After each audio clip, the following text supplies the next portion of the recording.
The topic which are going to be discussed today are basically the making of Indian Constitution and the introduction to the Constitution of India. So let me show them to you.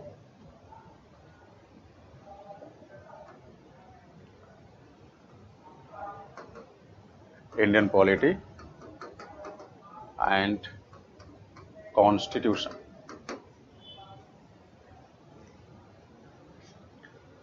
So the dimension is the historical underpinnings of Indian Constitution. Historical underpinnings means historical backgrounds related to the Constitution of India. Yes, Prasi, Akanksha, Sana and all, you are welcome to the session.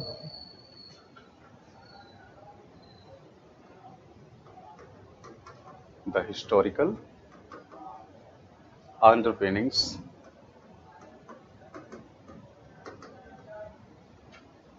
of Indian Constitution. Please get it confirmed whether am I properly audible to you, whether I am properly visible to you. Okay, fine. So the dimension is historical underpinnings of Indian Constitution. Under this particular dimension, today the highlighted areas are facet number 1, the making of Indian Constitution.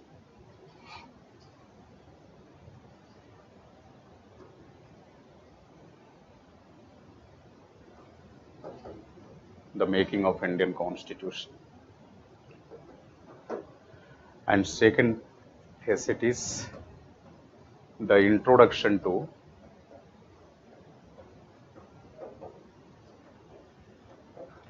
the Constitution of India.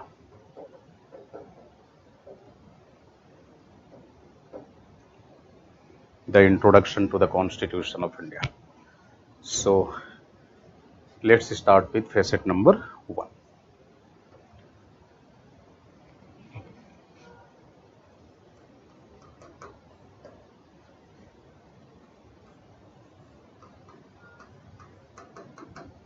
The making or the framing of Indian Constitution.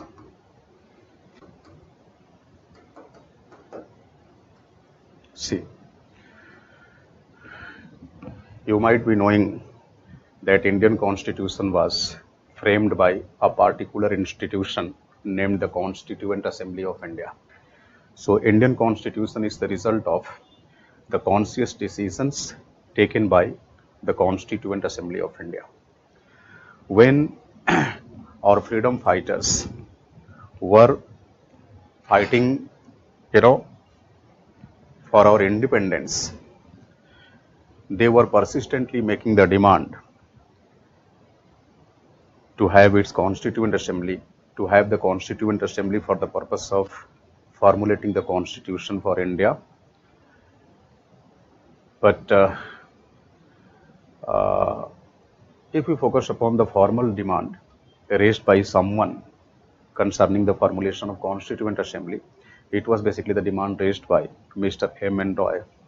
So Mr. M. N. Roy, that is Manvendranath Roy, who was basically the chief proponent of communist movement in India and a great supporter of radical democracy, he had for the first time raised the demand to formulate the Constituent Assembly in year 1934. Of course, the demand was raised by M. N. Roy in front of the then British colonial government. Okay, so please have a look upon the chronological developments corresponding to the making of the setting up of India's Constituent Assembly. It was Mr. M. N. Roy who, for the first time, raised the demand to formulate a Constituent Assembly in front of the Britishers in year 1934. Okay, the similar kind of demand was raised 1 year later by the Indian National Congress in year 1935. So INC had raised the similar kind of demand in year 1935. The demand to have the Constituent Assembly in order to formulate the Indian Constitution raised by Congress was finally accepted by the British colonial government in year 1940 during the August Offer. So British colonial government had accepted this demand, the demand to set up the Constituent Assembly for the Constitution making of India in August Offer of 1940.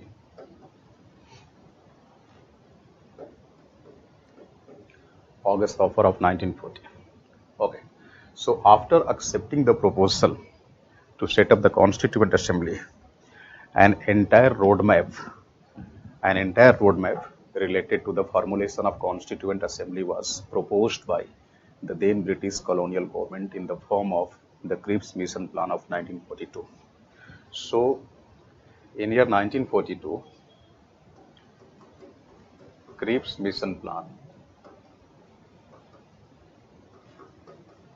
came out, but no consensus was made regarding the framework of the Constituent Assembly of Integrated India under Cripps Mission Plan of 1942. The reason was a grave opposition was shown, a grave discontentment was shown from the side of Muslim League in general and Muhammad Ali Jinnah in particular.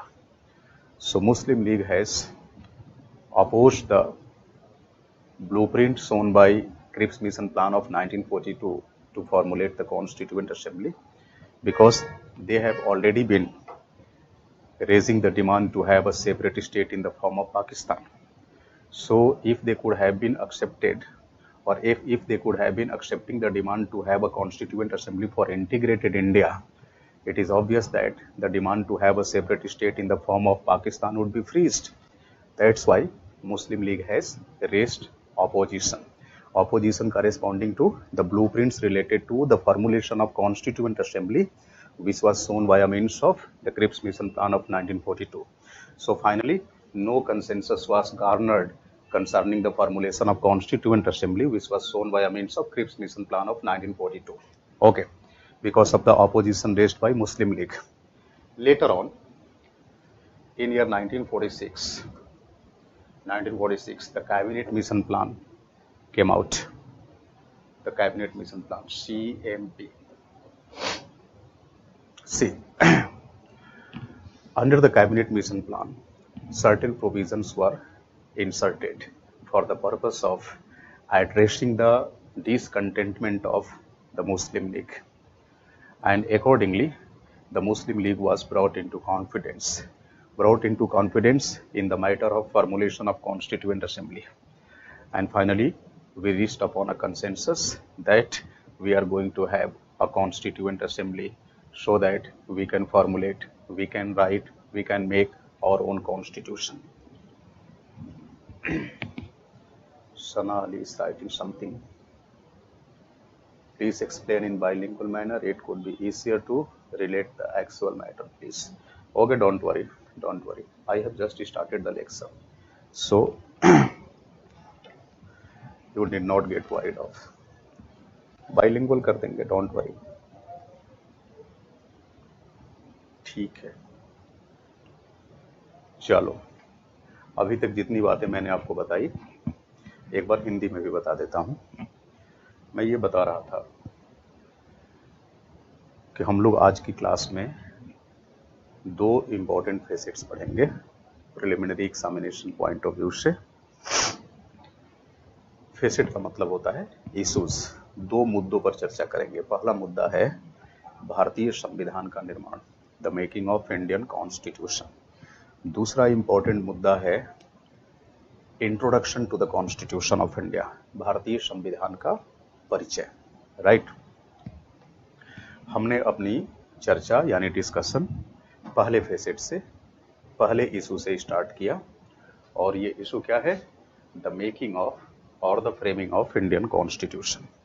देखिए, जब हमारे freedom fighters when they were fighting India's struggle for independence, when they were struggling for India's independence, they were also raising or making the demand to have the constituent assembly so that they can or they could frame their constitution.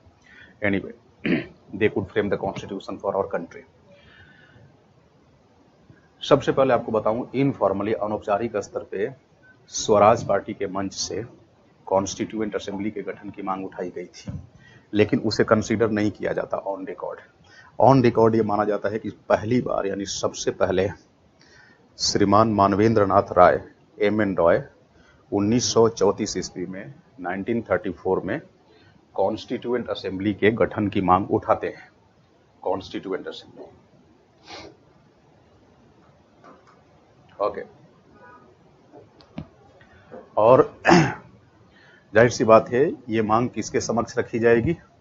ये मांग अंग्रेजी हुकूमत के समक्ष रखी जाएगी, because those days India was British India and Britishers were governing our country, they were governing the nation, so the name of the government was British India government.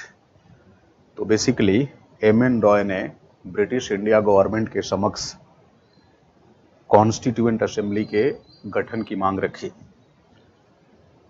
1934 में, 1934 में। इसी मांग को इंडियन नेशनल कांग्रेस के मंच से 1935 में रिपीट किया गया।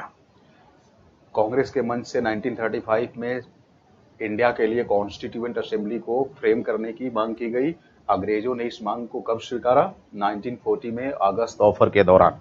ठीक है, यहां तक की बात क्लियर है। दूसरी बात देखिए, जैसे ही अंग्रेजों ने भारतीयों की कॉन्स्टिट्यूएंट असेंबली के गठन की मांग को एक्सेप्ट कर लिया, उसके तुरंत बाद उन्होंने एक्ट करना भी शुरू किया। 1942 में क्रिप्स मिशन प्रपोजल के माध्यम से, क्रिप्स मिशन प्लान के माध्यम से हिंदुस्तान की कॉन्स्टिट्यूएंट असेंबली की एक पूरी रूपरेखा प्रस्तुत कर दी गई। एक पूरा लेआउट प्रपोज किया गया, ब्लूप्रिंट प्रपोज किया गया, लेकिन भारत में उसको लेकर कॉन्सेंसस डेवलप नहीं हो पाया, आम सहमति विकसित नहीं हो पाई। वजह थी मुस्लिम लीग का विरोध, क्योंकि मुस्लिम लीग पहले से ही सेपरेट पाकिस्तान स्टेट की मांग शुरू कर दी थी।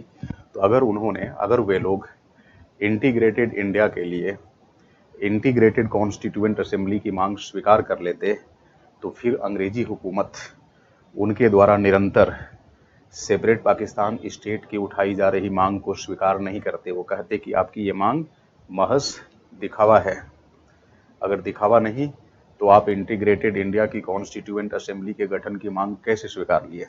इस बात को लेकर मुस्लिम लीग एप्रहेंसिव थी और फाइनली उन्होंने 1942 के क्रिप्स मिशन प्लान के तहत कॉन्स्टिट्यूएंट असेंबली के गठन की मांग को ठुकरा दिया। ठीक है, फिर आगे चलकर 1946 में कैबिनेट मिशन प्लान आया है। कैबिनेट मिशन प्लान में यह कोशिश की गई थी कि मुस्लिम लीग की जो भी कंसर्न्स थी, जो भी चिंताएं थी, ठीक है, खास करके उनके रिप्रेजेंटेशन को लेकर चिंता थी कि कॉन्स्टिट्यूएंट असेंबली में मुसलमानों का पर्याप्त रिप्रेजेंटेशन हो पाएगा या नहीं। प्लस एक चिंता इस बात को लेकर भी थी कि कहीं इसकी वजह से सेपरेट पाकिस्तान की मांग, पाकिस्तान स्टेट की मांग फ्रीज ना हो जाए, सीज ना हो जाए। अंग्रेजों ने कैबिनेट मिशन प्लान के तहत मुस्लिम लीग की सारी चिंताओं को एड्रेस करने की कोशिश की और finally Muslim league got ready to cooperate with formulating the constituent assembly within the purview of or under the aegis of the cabinet mission plan of 1946। ठीक है, तो इस तरह से 1946 के कैबिनेट मिशन प्लान के प्रोविजंस के अंतर्गत हमारी कॉन्स्टिट्यूएंट असेंबली का गठन हुआ। अब जरा देखते हैं कि 1946 का जो कैबिनेट मिशन प्लान था, इसके कौन कौन से प्रोविजंस थे। जाहिर सी बात है, इनके सारे प्रोविजंस कॉन्स्टिट्यूएंट असेंबली के गठन को लेकर थे, तो जो भी आप कॉन्स्टिट्यूएंट असेंबली के गठन से संबंधित whatever the things you would be studying corresponding to the formulation of constituent assembly, they can also be equally treated as the salient features of the cabinet mission plan of 1946, right? तो देखते हैं हम लोग what were the important provisions of CMP, that is the cabinet mission plan of 1946.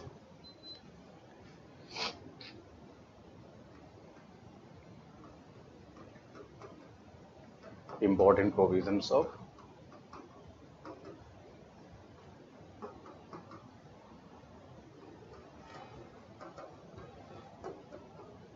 the cabinet mission plan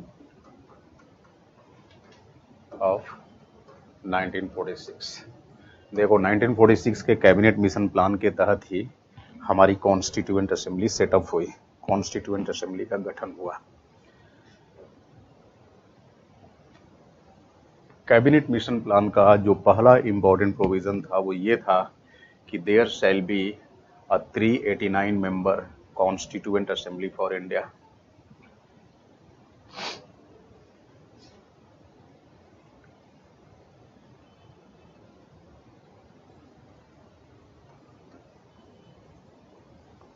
There shall be a 389 members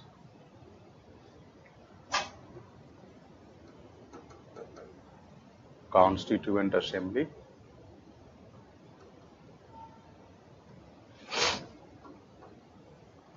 for India. Okay, these 389 members would be derived from two different sources. ये of हो गया chat box.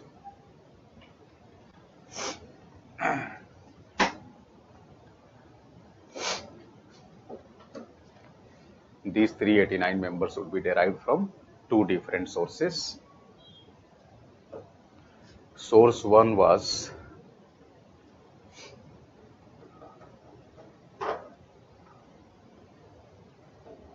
British India provinces.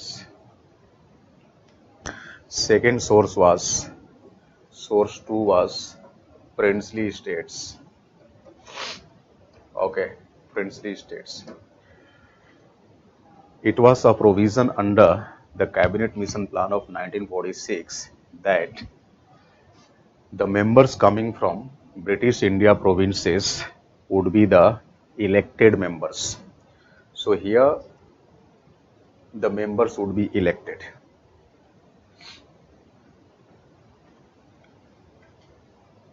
The members should be elected, but the members related to princely states, they won't be elected, rather they would be nominated.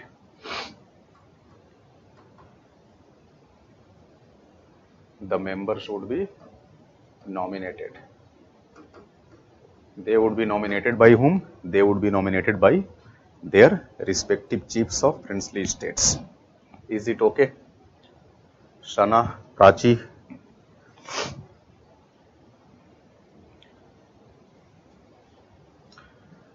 जो 389 सदस्यीय संविधान सभा होगी, इस संविधान सभा के जो सदस्य होंगे दो अलग अलग स्रोतों से आएंगे। पहला स्रोत होगा ब्रिटिश भारतीय प्रांत।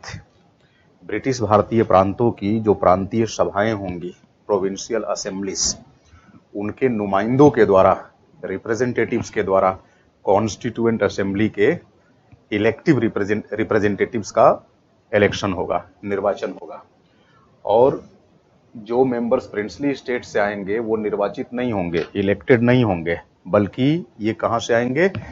ये प्रिंसली स्टेट्स के द्वारा, मतलब प्रिंसली स्टेट्स यानी देसी रियासतें जो राजवाड़े थे, आकांक्षा राजवाड़े के द्वारा इनका मनोनयन किया जाएगा। ये नामित होंगे, नॉमिनेटेड होंगे। ठीक है, सॉरी। कैबिनेट मिशन प्लान में यह भी बिल्कुल खुल्लम खुला मेंशन था कि ये जो इलेक्टिव रिप्रेजेंटेटिव्स होंगे इनकी संख्या होगी 296, means 296 out of 389, and remaining 93 members would be nominated by or would be nominated from the princely states, 93 members. So there should be the elected representatives as well as the nominated representatives. Total number of elected representatives was 296. Total number of nominated representatives was 93, right? See, these 296 members would be coming from 11 plus 4 British India provinces. How many British India provinces? 11 plus 4. Look, these 11 provinces would be governorial provinces. Governorial provinces. Governorial provinces means जहां पर governors की व्यवस्था थी, जहां governors हुआ करते थे. And these 4 provinces would be chief commissioners provinces.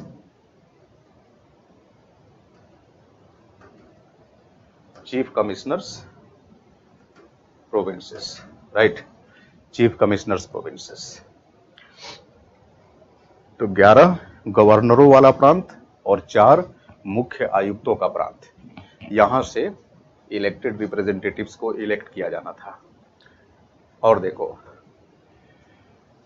In 4 chief commissionerate provinces से केवल व केवल 4 ही कैंडिडेट्स को लेना था कॉन्स्टिट्यूएंट असेंबली में. Okay, means each chief commissionerate province would be representing, or you can say would be represented by one member, only one member in the constituent assembly. Now the question is, what were those chief commissionerate provinces? First one is Delhi. Delhi was one of chief commissionerate provinces. Other was Ajmer Marwada. Ajmer Marwada. Third was Coorg. Fourth was British Balochistan. British Balochistan. Sonia. देखिए, उन दिनों वे सारे प्रांत जहां governors हुआ करते थे उनकी संख्या कुल 11 थी, और वे सारे प्रांत जहां गवर्नर की व्यवस्था नहीं थी बल्कि चीफ कमिश्नर्स होते थे.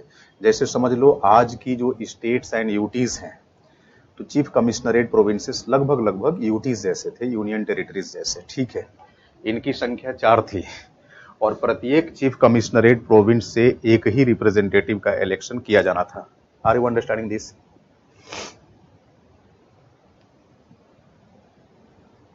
हाँ, तो इस तरीके से जब 4 आ जाएंगे चीफ कमिश्नरेट प्रोविंस से, तो बताओ टोटल इलेक्टेड रिप्रेजेंटेटिव्स कैसे हुए? 292 प्लस 4 कहां से आएंगे? इन 4 से. 292 कहां से आएंगे? इन 11 से. आशा करता हूं आप समझ पाए होंगे.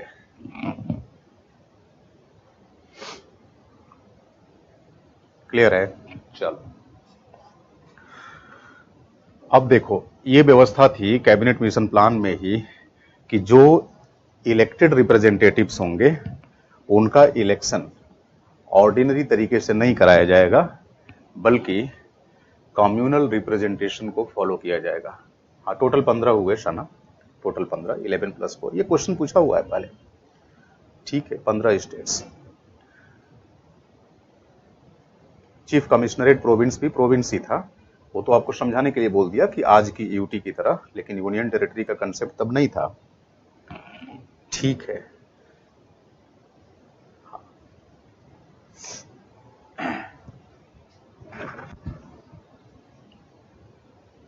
देखिए,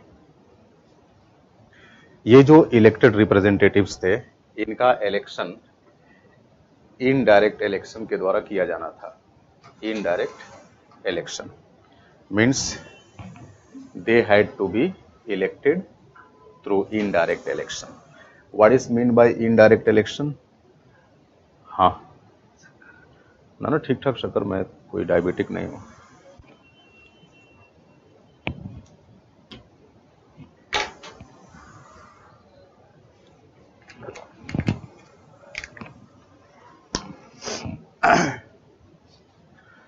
ठीक है जी, ये जो इलेक्टेड रिप्रेजेंटेटिव्स आएंगे इनका इनडायरेक्ट इलेक्शन होगा। इनडायरेक्ट इलेक्शन मतलब जहां पर ऑर्डिनरी वोटर्स वोट करके अपने रिप्रेजेंटेटिव को ना चुने, बल्कि ऑर्डिनरी वोटर्स के द्वारा जो रिप्रेजेंटेटिव्स ऑलरेडी इलेक्टेड हैं वे एज अ वोटर पार्टिसिपेट करते हैं।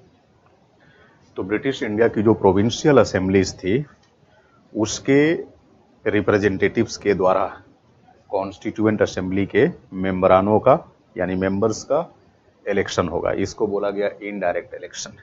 इनडायरेक्ट इलेक्शन हमेशा दो मेथोडोलॉजी साथ में फॉलो करता है। एक को बोलते हैं प्रोपोर्शनल रिप्रेजेंटेशन, समानुपातिक प्रतिनिधित्व। दूसरे को बोलते हैं सिंगल ट्रांसफरेबल वोटिंग सिस्टम, एकल हस्तांतरणीय मतदान प्रणाली।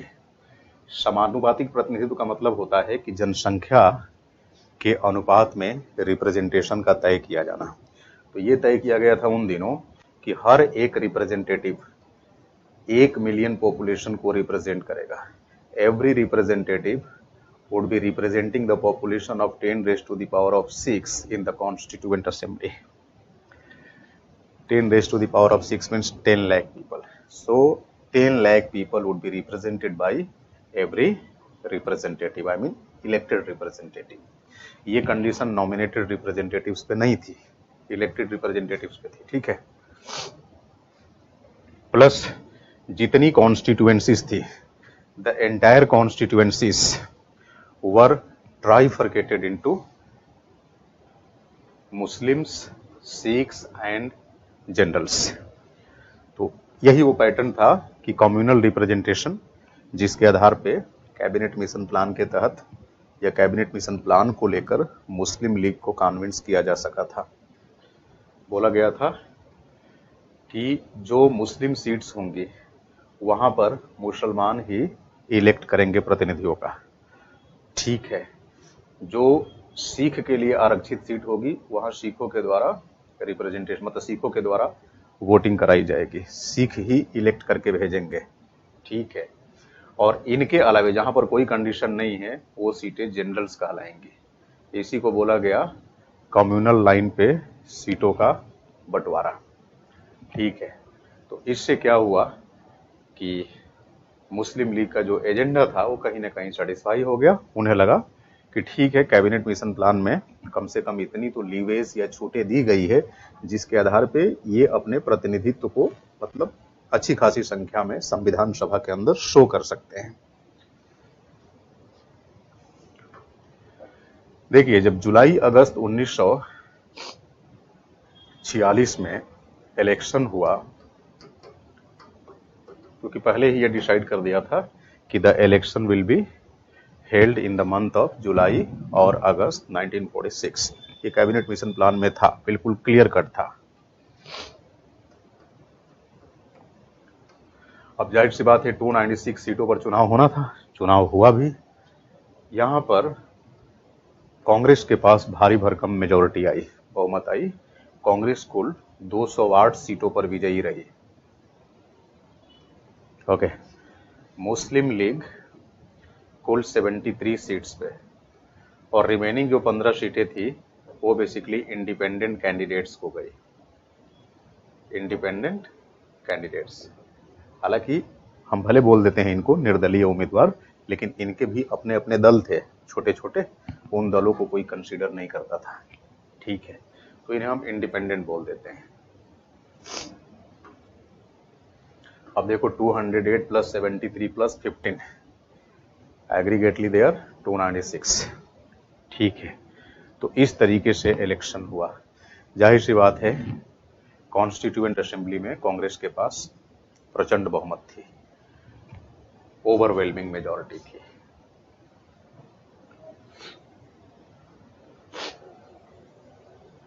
तो अब तक का जो क्रोनोलॉजिकल डेवलपमेंट रहा वो ये रहा कि 1934 में 1934 में एम.एन. रॉय ने कॉन्स्टिट्यूएंट असेंबली के गठन की मांग उठाई।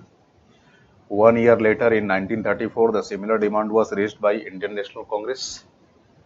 1935 में जो कांग्रेस की डिमांड थी उसे अंग्रेजों ने कब एक्सेप्ट कर लिया? 1940 में अगस्त ऑफर के दौरान। 1940 के बाद 1942 में क्रिप्स मिशन प्लान आया। क्रिप्स मिशन प्लान में कॉन्स्टिट्यूएंट असेंबली के गठन को लेकर, कॉन्स्टिट्यूएंट असेंबली को सेटअप करने को लेकर सारी व्यवस्था थी, मतलब सारा ब्लूप्रिंट था कि कैसी संविधान सभा होगी वगैरह वगैरह। लेकिन इसको लेकर भारत में आम सहमति नहीं बन पाई। क्यों? आपको मालूम है, because of the grave opposition shown by the Muslim League. फिर रिफॉर्म्स के साथ, कुछ सुधार के साथ 1946 में क्या आया? कैबिनेट मिशन प्लान आया, और कैबिनेट मिशन प्लान के प्रोविजंस के अकॉर्डेंस में कॉन्स्टिट्यूएंट असेंबली का फाइनली गठन हो गया। हमारी कॉन्स्टिट्यूएंट असेंबली पहली बार मीटिंग में आती है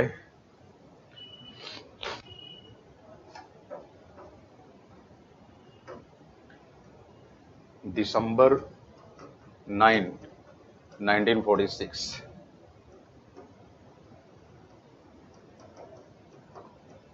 The first meeting of the Constituent Assembly was held. First meeting. And this was basically the commencement of the first session of India's Constituent Assembly. Indian Constituent Assembly underwent through a total of 11 sessions. 11 sessions. Bharat की संविधान सभा कुल 11 sessions में आई। ये 11 sessions कब तक? 2 years, 11 month and 17 days। 17, कहीं कहीं 18 डेज भी होता है, क्योंकि 17 डेज के बाद भी कुछ घंटे लगे थे, तो अब बोल सकते हैं 2 वर्ष 11 महीने 18 दिन या 17 दिन, दोनों सही है। सबसे बेहतर होता है लगभग 3 साल, 3 years अप्रोक्स। ठीक है, 3 years approx.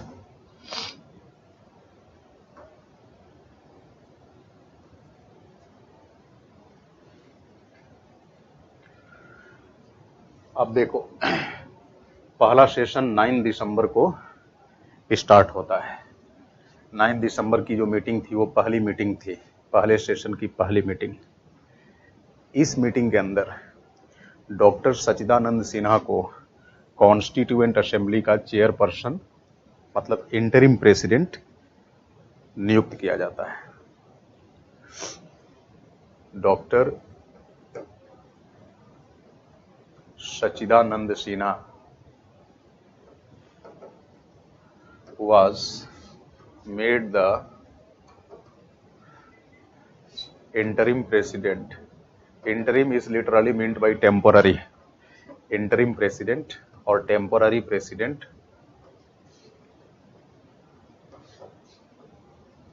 was made the temporary president of the Constituent Assembly of India.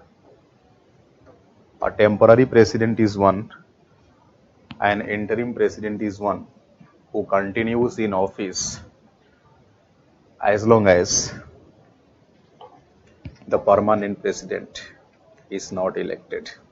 Once the permanent president came in the office, the temporary president ceased to continue. So in the first meeting of India's Constituent Assembly, no doubt Dr. Sachchidanand Sinha, he was a veteran Congress leader. He hails from the state of Bihar. So he was made the interim president. On 10th December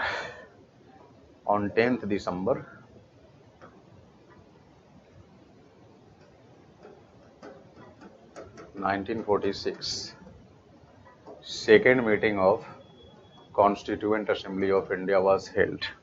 Second meeting. See, in the first meeting, apart from the election of temporary president, that is the interim president, 2 vice presidents were also elected. One was S.C. Mukherjee and the other was V.T. Krishnamachari. So Dr. Sachchidanand Sinha was vice president, and then S.C. Mukherjee and V.T. Krishnamachari, they were appointed as the vice presidents of the Constituent Assembly. Okay. On 10th December 1946, the second meeting of India's Constituent Assembly was held. Then, on 11th December 1946,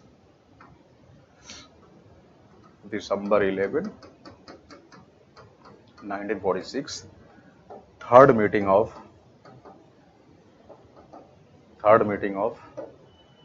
India's Constituent Assembly was held.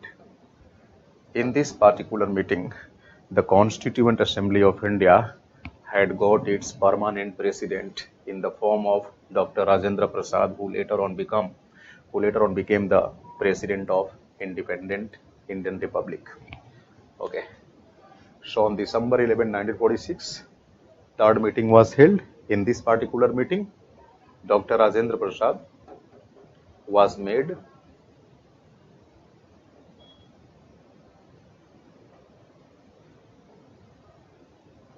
the permanent president.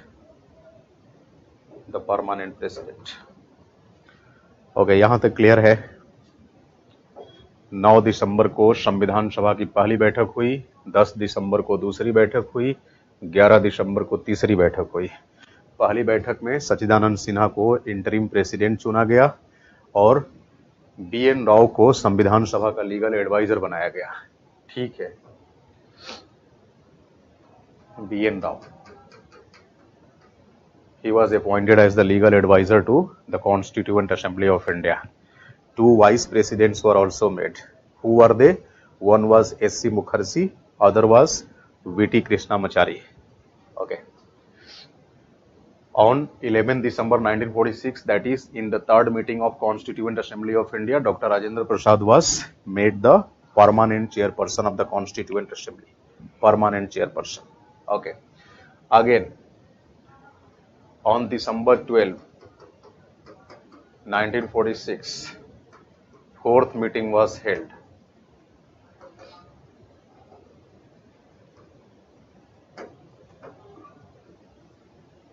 Nothing substantive has gotten in this meeting, especially for the purpose of your examination. Then finally on 13 December 13, 1946, fifth meeting of India's Constituent Assembly was held. Fifth meeting was held. In this particular meeting, thank you. In this particular meeting, Pandit Jawaharlal Nehru has proposed objective resolution.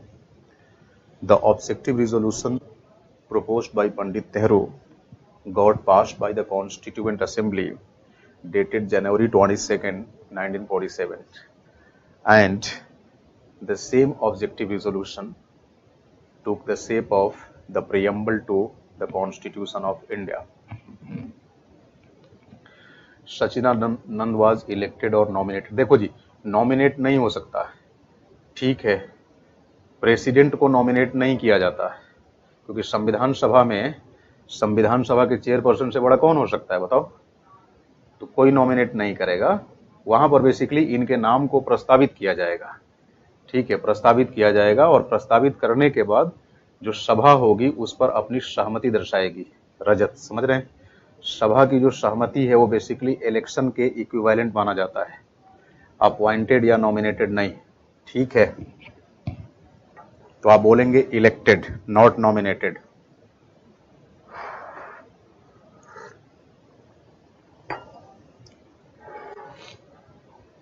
क्योंकि इनको nominate करने वाला कोई super president नहीं है, कोई ना कोई उसमें प्रस्तावक होगा।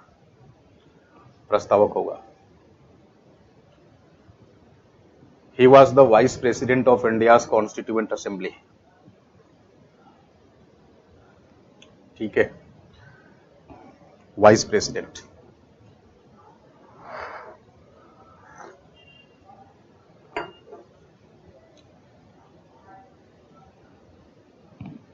पंडित नेहरू जी वाला पॉइंट एक बार फिर देखिए। 13 दिसंबर को कॉन्स्टिट्यूएंट असेंबली की पांचवी बैठक में पंडित नेहरू ने कॉन्स्टिट्यूएंट असेंबली के फ्लोर पर, संविधान सभा के पटल पर ऑब्जेक्टिव रिजोल्यूशन प्रस्तुत किया। उस ऑब्जेक्टिव रिजोल्यूशन में इंडियन कॉन्स्टिट्यूशन की फिलॉसफी एम्बेडेड थी। So the objective resolution proposed by Pandit Nehru was containing the philosophy of Indian Constitution. See, the philosophy of Indian Constitution is represented in two ways. First, in the form of the ideals of Indian Constitution, and second, in the form of the people's aspirations in India. तो objective resolution में हर वो आदर्श मूलक बातें थी जिनका अनुसरण Sonia constitution करेगा। जैसे हमारा देश सॉवरेन होगा, हमारा देश सेकुलर होगा, हमारा देश डेमोक्रेटिक रिपब्लिक होगा, ये सारे कॉन्स्टिट्यूशन के आइडियल्स हैं। प्लस अगर हम इन आइडियल्स को फॉलो करेंगे तो बड़ी आसानी से पीपल्स एस्पायरेशंस को फुलफिल कर पाएंगे। What's about the people's aspirations? The people's aspirations may be seen in the form of equality, liberty, justice, fraternity etcetera. तो ऑब्जेक्टिव रिजोल्यूशन में ये दोनों तरह की बातें थी। उसमें ये उल्लिखित था कि भारत के लोगों को कुछ अधिकार प्राप्त होंगे, भारत के लोगों को अपनी ऑलराउंड डेवलपमेंट को इंश्योर करने की पर्याप्त अपॉर्चुनिटीज दी जाएगी, पर्याप्त अवसर प्रदान किए जाएंगे, वगैरह वगैरह, ये सारी बातें। आप उन सारी बातों को किसी न किसी रूप में आज की प्रियम्बल के अंदर देख पाएंगे। The preamble of the constitution of India also tells us about the ideals and aspirations of Indian Constitution. The preamble to the Constitution of India is read as we the people of India having solemnly resolved to constitute India into a sovereign, socialist, secular, democratic republic. This is the ideals of Indian Constitution, and if such ideals would be properly followed, it would become easier for us means we the people of India, to achieve the goals, certain aspirations related to us. Indians are aspiring for justice, social, economic and political. Indians are aspiring for liberty of thought, expression, belief, faith and worship. Indians are aspiring for equality of status and of opportunity. We Indians are aspiring for, fraternity, ensuring the dignity of the individuals and unity and integrity of nation. So they are the people's aspirations. Nowadays preamble clearly talks about the ideals and aspirations of the Constitution. Those days objective resolution was also talking about the same thing. That's why I told you the objective resolution which was proposed by Pandit Nehru on 13th of December 1946, it was passed by the Constituent Assembly on 22nd January 1947. Okay, once it was passed, the same objective resolution later on was made the preamble to the Constitution of India, which nowadays you read out while referring the Indian Constitution. Hopefully you would have understood the things. ये बात समझ गए?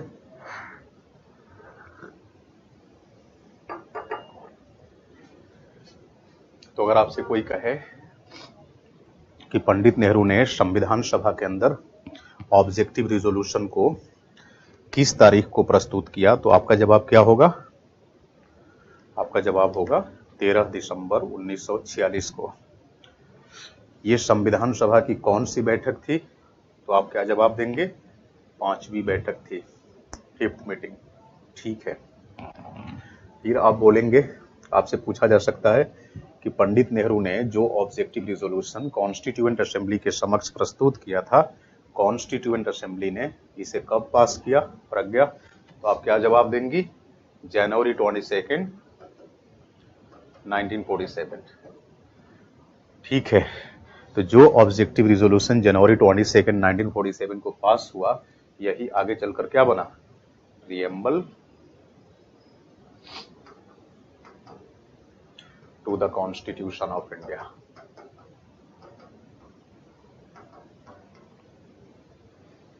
Preamble to the constitution of India. हाँ बिल्कुल।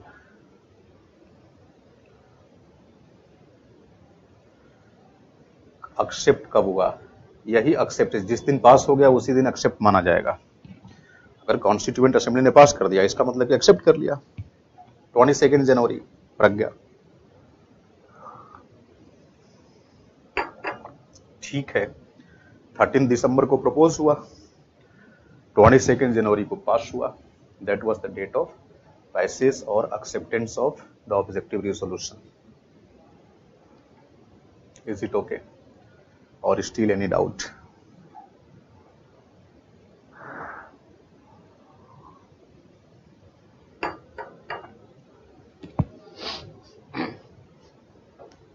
अब आ जाओ इस क्रोनोलॉजी पे। 13 दिसंबर तक की बातें हमने डिस्कस कर ली, ठीक। 13 दिसंबर के बाद जो अगला डेवलपमेंट होता है वो जून 3, 1947 को होता है। जून 3, 1947।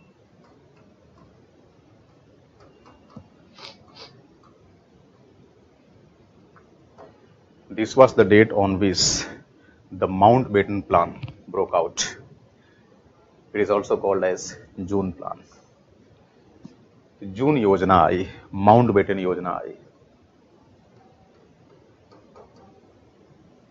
माउंटबेटन प्लान, माउंटबेटन प्लान के अंदर क्या प्रोविजन था? There was a provision that there would be two dominions, the dominion of Pakistan and dominion of India from the British India। तो ब्रिटिश इंडिया को डिवाइड किया जाएगा। किस में डिवाइड किया जाएगा? दो डोमिनियंस में। कौन कौन सी डोमिनियंस होंगी? Dominion of Pakistan, dominion of India. देखो, पॉलिटिकल बेसिस पे या politically the countries are divided into 3 lines.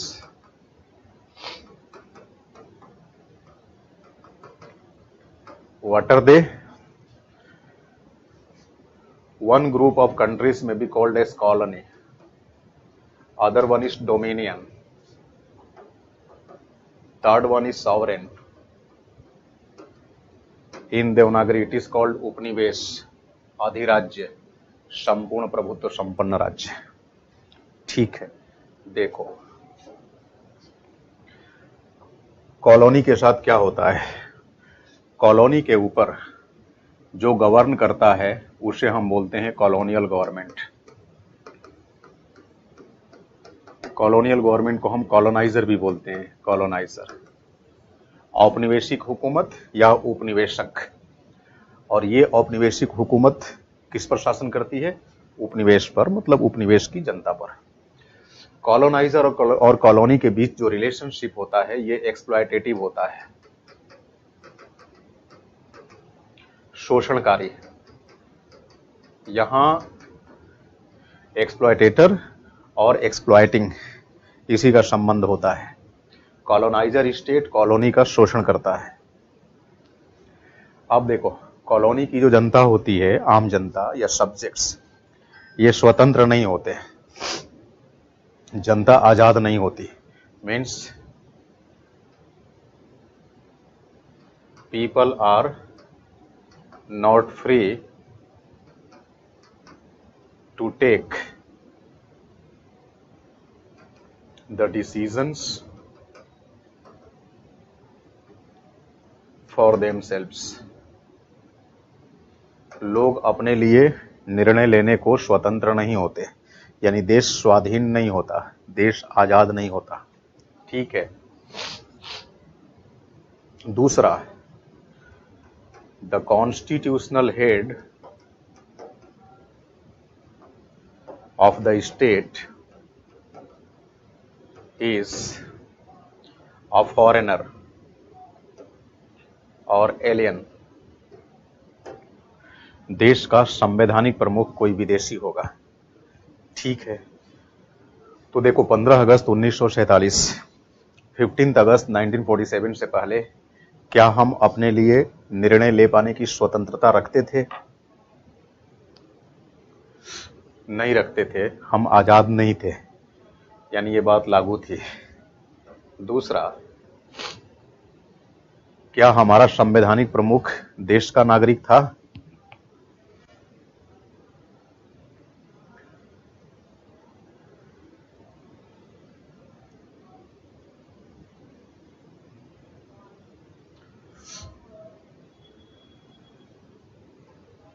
अच्छा, चैट केवल इधर ही आ रही है ना?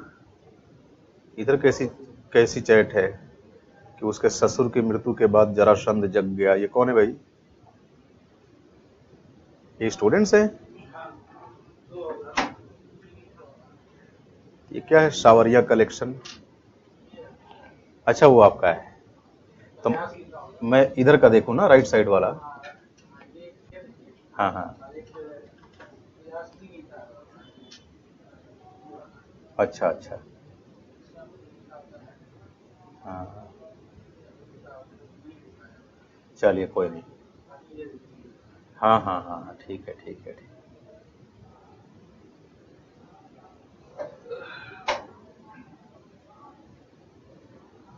अनिका कह रही है कि नो सर।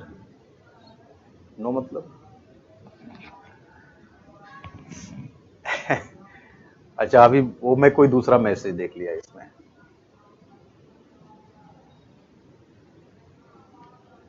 हाँ, ये आप में से किसी का मैसेज नहीं है, वो कोई दूसरा मैसेज है। ठीक है, देखिए, जो देश का कॉन्स्टिट्यूशनल हेड था वो भारत का कोई नागरिक नहीं था, वो तो विदेशी था। विदेशी कौन? ब्रिटिश क्राउन, ब्रिटिश ताज, यानी उन दिनों ब्रिटेन की महारानी ब्रिटिश भारत का संवैधानिक प्रमुख हुआ करती थी। ये दोनों कंडीशंस जिस देश के साथ हो, पॉलिटिकली वो देश उपनिवेश के नाम से जाना जाएगा, कॉलोनी के नाम से। ठीक, हम पहले कॉलोनी ही थे। जून प्लान के तहत या माउंटबेटन प्लान के तहत यह सुनिश्चित किया गया कि अब ब्रिटिश इंडिया को, इंडिया कहने की भूल नहीं करेंगे स्वाति, ब्रिटिश इंडिया को। अच्छा, इसको रिपीट कर दूं? देखो, मैं ये कह रहा हूं कि राजनीतिक आधार पे देशों को हम 3 ग्रुप्स में बांटते हैं: colony, dominion and sovereign states. Colony को हिंदी में उपनिवेश बोलते हैं, डोमिनियन को अधिराज्य बोलते हैं, सॉवरेन को प्रभुता संपन्न देश बोलते हैं। 15 अगस्त 1947 से पहले हिंदुस्तान ब्रिटिशर्स की कॉलोनी हुआ करता था, यानी ब्रिटिशर्स हमारे कॉलोनाइजर थे, वो हमारे ऊपर कॉलोनियल गवर्नमेंट इंपोज कर रहे थे। कॉलोनाइजर स्टेट और कॉलोनी के बीच जो रिश्ता होता है शोषण का होता है, एक्सप्लॉयटेशन का। शोषण करने वाले के रोल में कौन होता है? Coloniser state. शोषित कौन होता है? Being exploited, they are basically the people of colony. तो कॉलोनी का शोषण होता है। अब इसे किस रूप में पहचानेंगे? 2 रूपों में। कॉलोनी की जो जनता होगी उसे स्वतंत्रता हासिल नहीं होगी, स्वयं के बारे में स्वतंत्र रूप से वो निर्णय नहीं ले सकती। ठीक। दूसरा, कॉलोनी का संवैधानिक प्रमुख विदेशी होगा। वो विदेशी कौन होगा? वही होगा जो कॉलोनाइजर स्टेट का कॉन्स्टिट्यूशनल हेड है। तो अंग्रेज हमारे कॉलोनाइजर स्टेट थे। अंग्रेजों का संवैधानिक प्रमुख कौन हुआ करता था? ब्रिटिश क्राउन, ब्रिटिश ताज, यानी महारानी, प्रिंसेस या एम्प्रेस। तो जाहिर सी बात है ब्रिटिश इंडिया का भी कॉन्स्टिट्यूशनल हेड कौन होगा? ब्रिटिश क्राउन होगा। ठीक है स्वाति, अब बात समझ में आई। जून प्लान में यह घोषणा किया गया कि अब ब्रिटिश इंडिया को 2 भागों में बांट दिया जाएगा, एक डोमिनियन ऑफ पाकिस्तान, दूसरा डोमिनियन ऑफ इंडिया। अब डोमिनियन की क्या विशेषता है? देखो, डोमिनियन के लोगों को स्वतंत्रता मिल जाती है, इन्हें आजादी मिल जाती है, लेकिन देश का कॉन्स्टिट्यूशनल हेड अभी भी विदेशी होगा। तो यहां पर डोमिनियन के अंदर people are made free to take decisions for themselves, यानी कंट्री आजाद हो जाएगी। देखो, अगस्त 14, 1947 Pakistan was made dominion status country, dominion status state. 1 day later, on August 15, 1947, India was made a dominion status state. Are you understanding this? Dominion का मतलब कि अब हमारे लोगों को अपने लिए निर्णय लेने की स्वतंत्रता मिल गई।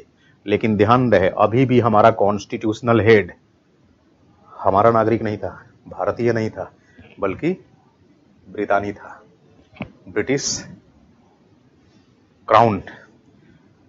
तो ये दो कंडीशन जिस देश के साथ होगी उसको हम डोमिनियन बोलेंगे। सॉवरेन स्टेट कोई स्टेट कब कहलाएगा? जब स्वतंत्रता तो होगी ही, स्वतंत्रता के साथ साथ देश का कॉन्स्टिट्यूशनल हेड भी देश का ही नागरिक हो। जैसे अभी देखिए इंडिया में हम अपने लिए निर्णय लेने में स्वतंत्र हैं, we are free to take decisions for ourselves. Second thing, we have the president of India as our constitutional head, and of course she is the citizen of India. Mrs Draupadi Murmu is the citizen of India. कोई foreigner हमारा president बन सकता है क्या? नहीं बन सकता। तो ये दो कंडीशन जिस दिन आ जाएगी उसी दिन आप सॉवरेन स्टेट हो जाएंगे। तो जून 3, 1947 को जो माउंटबेटन प्लान आया। अच्छा, डोमिनियन एक बार फिर एक्सप्लेन कर दूं। देखो, डोमिनियन का मतलब ये होता है, सीधी भाषा में समझ लीजिए प्रज्ञा, देश को आजादी मिल जाएगी, देश स्वतंत्र हो जाएगा, लेकिन देश का कॉन्स्टिट्यूशनल हेड अभी भी विदेशी होगा। अब देखो 14 अगस्त 1947, अगस्त 14, 1947 Pakistan got the dominion status. One day later, 15th August 1947, India got the dominion status. जैसे ही हम डोमिनियन स्टेटस पाए, हम आजाद हो गए। अब अपने लिए निर्णय हम स्वयं लेंगे, अपने लिए कानून हम स्वयं बनाएंगे, लेकिन अभी भी सांकेतिक रूप से हमारा जो कॉन्स्टिट्यूशनल हेड होगा वो फॉरेनर होगा।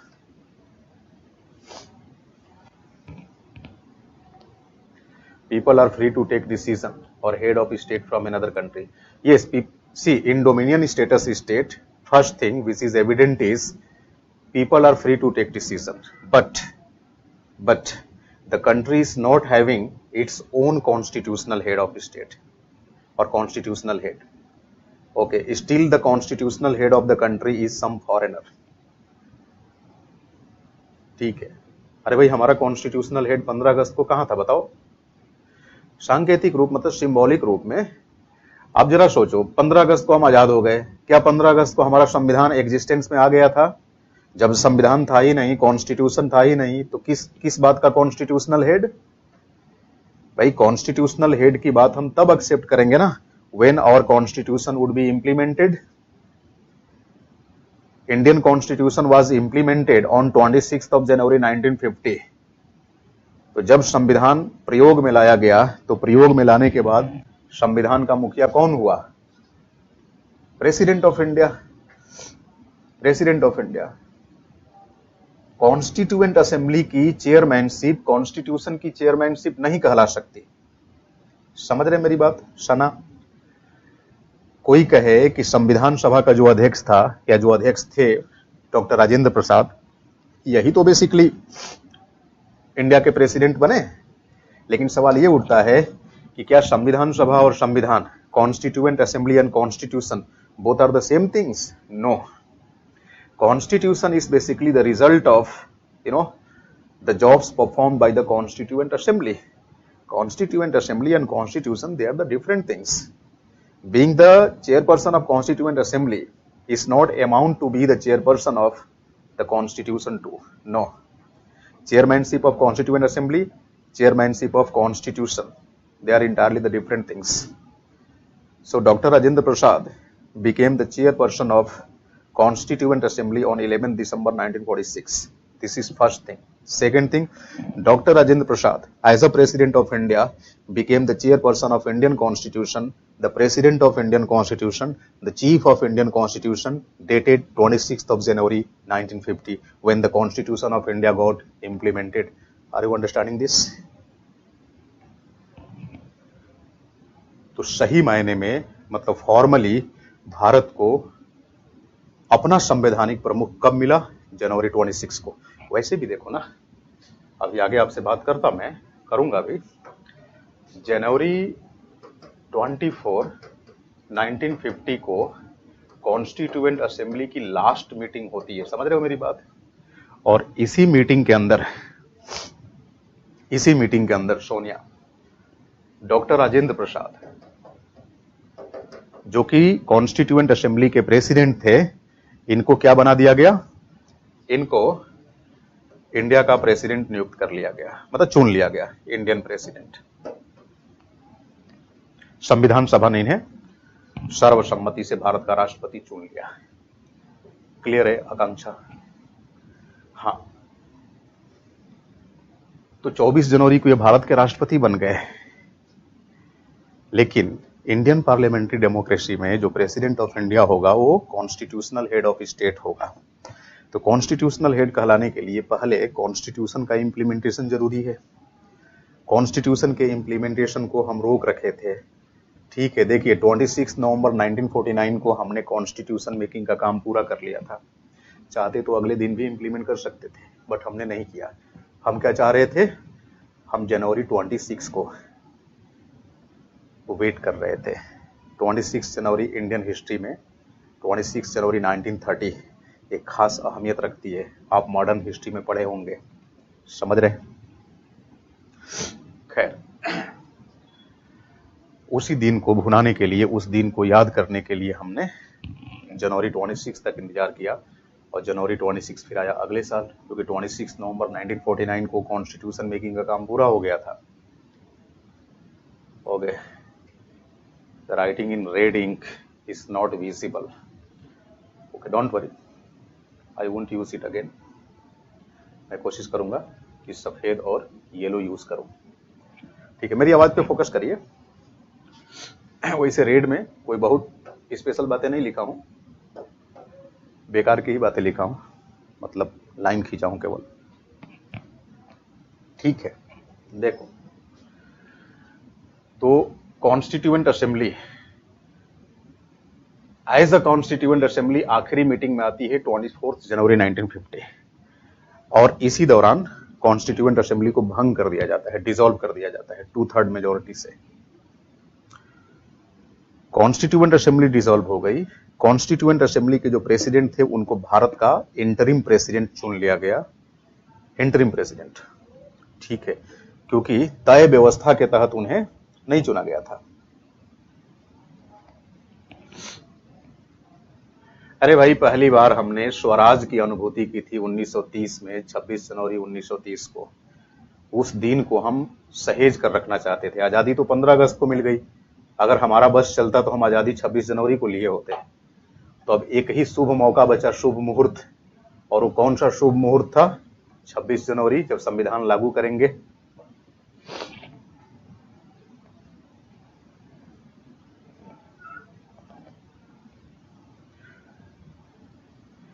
नहीं, he was made the president of India on 24th January 1950 सना 24 जनवरी।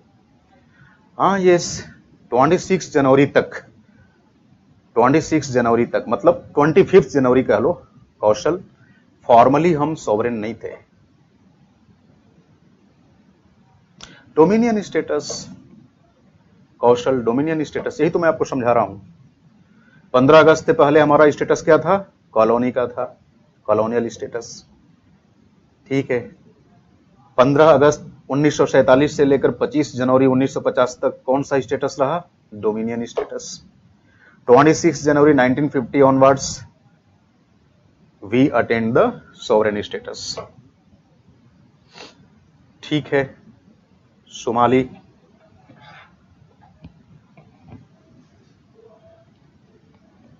हाँ, 24 जनवरी को डॉक्टर राजेंद्र प्रसाद भारत के अंतरिम राष्ट्रपति चुन लिए गए। अंतरिम राष्ट्रपति, ठीक है।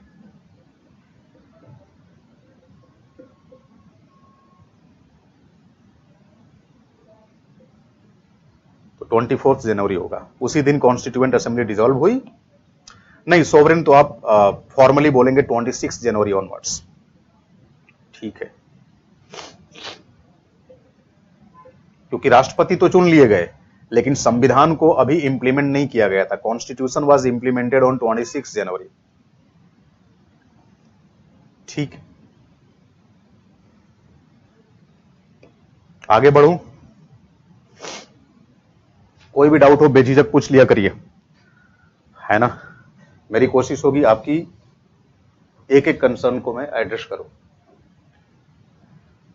इस क्रोनोलॉजी पर फोकस किए रहेंगे आप। हम लोग कहां तक आ गए? जनवरी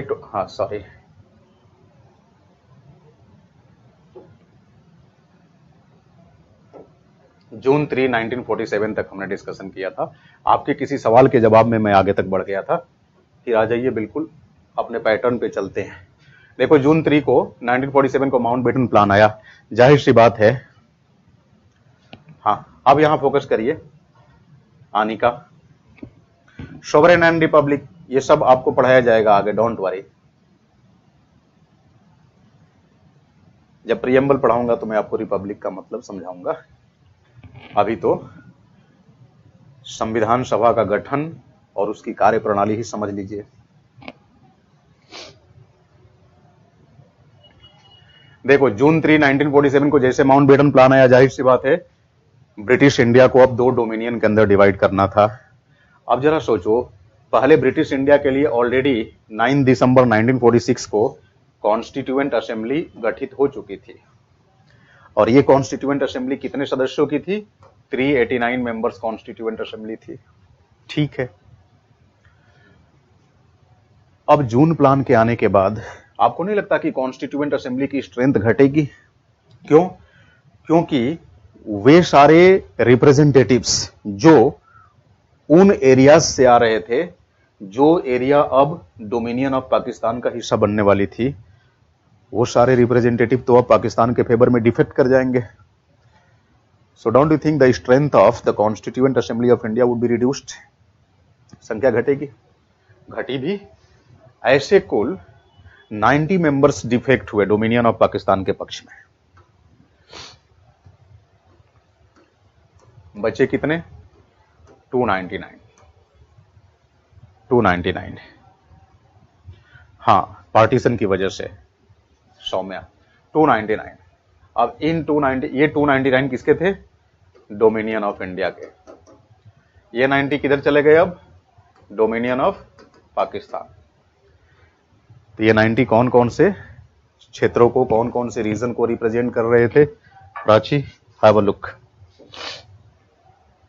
These members were earlier representing the regions like Sindh, Baluchistan,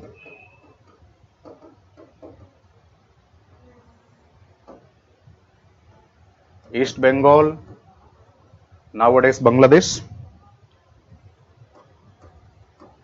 West Punjab, today's Pakistani Punjab, Northwest Frontier Province, and finally the Sylhet district of Assam. So the representatives of Constituent Assembly coming from these regions, now they will remain no longer the members of the Constituent Assembly, and accordingly the strength of India's Constituent Assembly was reduced from 389 to 299. Have you understood this?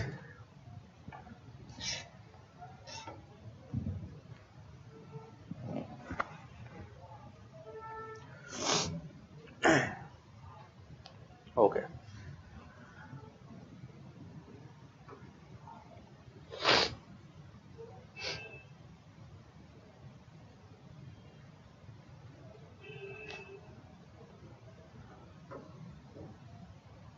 Look, August 15, 1947, we got independence. हम आजाद हो गए। अब जाहिर सी बात है, आजादी के बाद हम संविधान निर्माण के कार्य में तेजी दिखाए, और अब आजाद होने के बाद व्यवहार में, सैद्धांतिक रूप से तो हम संप्रभु नहीं हुए थे, लेकिन व्यवहार में प्रैक्टिकली हमारी कॉन्स्टिट्यूएंट असेंबली एक सॉवरेन बॉडी के रूप में काम करना शुरू की, क्योंकि अब उसके ऊपर किसी भी तरह का एक्सट्रानियस इंटरफेरेंस नहीं था।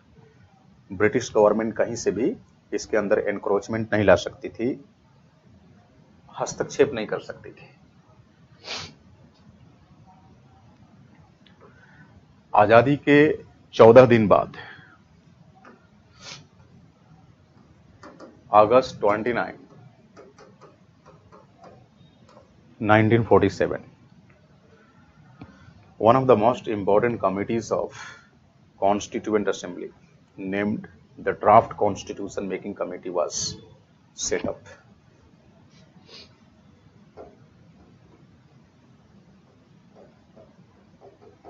Draft Constitution Making Committee was set up.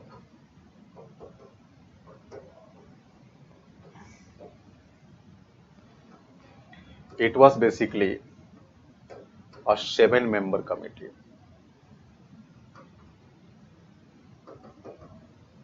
Including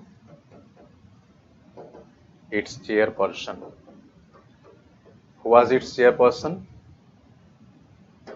Dr. B.R. Ambedkar. Dr. B.R. Ambedkar.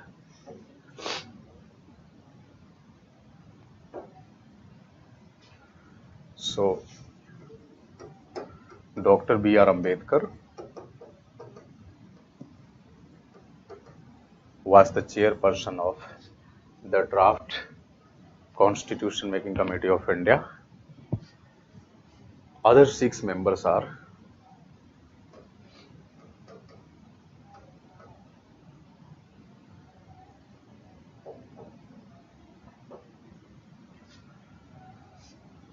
K. M. Munshi,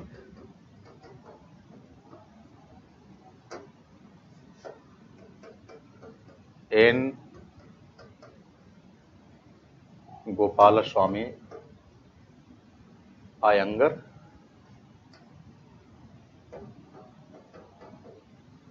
Alladi Krishnaswamy Iyer,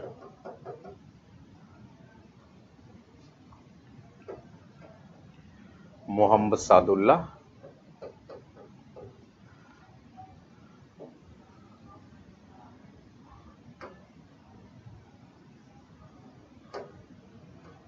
B.L. Mittal, who later on resigned himself, and accordingly he was substituted by N. Madhav Rao.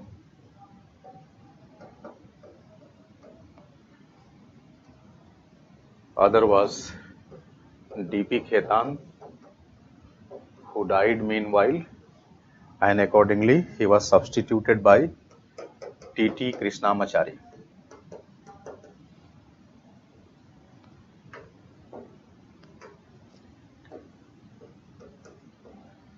T.T. Krishnamachari. So, apart from its president, Dr. B.R. Ambedkar, there were other 6 members. 6 members. So, it was a 7-member committee. But in this draft constitution making committee, a total of 9 members contributed. So, the contribution was made by 9 members. 9 members. See, 6 regular and 2 as substitutes. 1 N. Madhav Rao, T.T. Krishnamachari. 6 plus 2, that is 8. 1 chairperson, 9. So, a total of 9 members contributed in formulating the draft of Indian Constitution.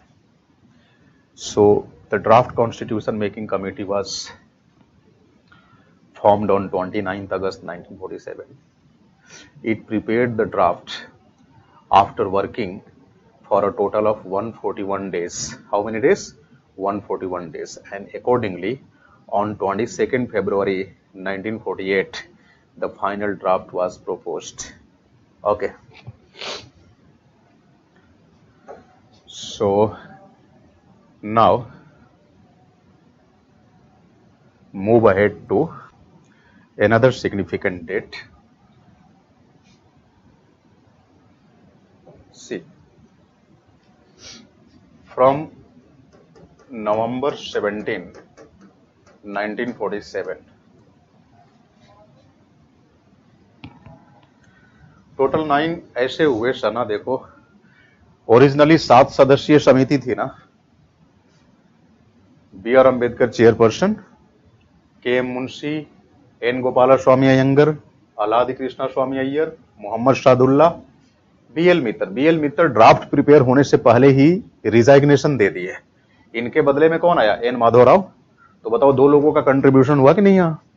फिर DP Khetan, draft prepare होने से पहले ही इनकी मृत्यु हो गई, तो इनका स्थान किसने लिया? टीटी कृष्णामाचारी। तो इस तरह से कुल कितने लोगों ने कंट्रीब्यूट किया? 9 लोगों ने। लेकिन ओरिजिनली ये कितने मेंबर कमेटी थी? 7 member committee, 7 member including it's chairperson. Clear है?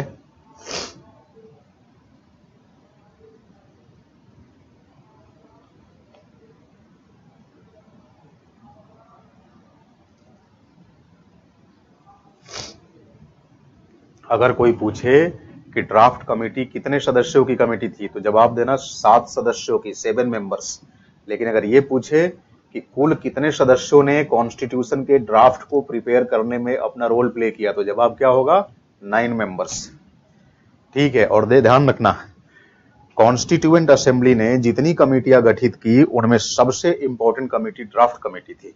और मजे की बात यह है प्रज्ञा, कि इस ड्राफ्ट कमेटी में जो कांग्रेस के ओपोनेंट्स थे, विरोधी थे, उनकी बहुमत थी। कांग्रेस के सबसे बड़े विरोधी माने जाते थे doctor B R Ambedkar, and he was presiding the draft constitution making committee. Only 2 congressman were there, one K M Munshi, other TT Krishnamachari. सोचो, केवल 2 ही कांग्रेसी थे। अगर ध्यान से लेक्चर सुनेंगे तो मुझे नहीं लगता कि कहीं कोई कंफ्यूजन होगा, है ना? तो बड़ा मैंने क्लियरली बताया आपको कि ये कमेटी 7 मेंबर कमेटी थी, लेकिन इसमें कुल 9 लोगों का सीधे तौर पे योगदान रहा। क्यों रहा? क्योंकि 2 जो ऑर्डिनरी मेंबर्स थे, रेगुलर मेंबर्स थे, वो लास्ट तक कंटिन्यू नहीं कर पाए। इस वजह से उनके सब्स्टिट्यूट के रूप में दूसरे लोगों को लाना पड़ा। 2 और लोग आए, तो 7 + 2 कितना हो गया? 9 हो गया ना। लेकिन एट ए टाइम तो 7 ही रहे। ठीक है। तो टीटी कृष्णामाचारी के आने से पहले समझ लीजिए कि सारे नॉन कांग्रेस मैन थे except K M Munshi. K M Munshi was the only Congress man. और अगर आउट ऑफ 9 कंसीडर करें तो कह सकते हैं कि there were 2 congress man, one K M Munshi, other TT Krishnamachari. ठीक है। अब देखो यहां पर मैं एक डेट लिखा हूं, 17 नवंबर 1947। यही वो डेट था जब हमारी constituent assembly dual role perform करने लगी। डुअल रोल, दोहरी भूमिका। The constituent assembly of India started discharging 2 sets of roles, 2 sets of functions. One as a constituent assembly, other as a central legislative assembly. सामान्य भाषा में कह लो central parliament का role, parliament का। तो 17 नवंबर को पहली बार हमारी कॉन्स्टिट्यूएंट असेंबली पार्लियामेंट के रूप में बैठक में आती है। ठीक है। The Constituent Assembly met as a central legislature, that is the Parliament of India. और यहीं से डुअल रोल स्टार्ट हो जाता है।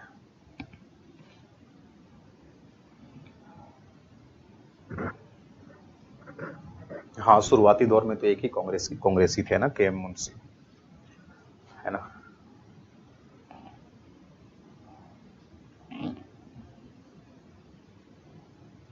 ठीक है।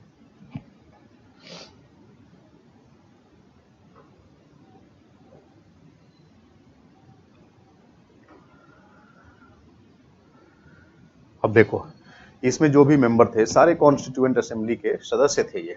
उन्हीं सदस्यों में से ड्राफ्ट कमेटी के अंदर कुल 7 सदस्यों को अपॉइंट किया गया था। देखिए 17 नवंबर को constituent assembly central legislative assembly के रूप में मिलती है। ठीक है, दूसरा साइड हो जाऊं। अच्छा, बोर्ड वर्क आप लिख रहे हैं ना अपनी नोटबुक में?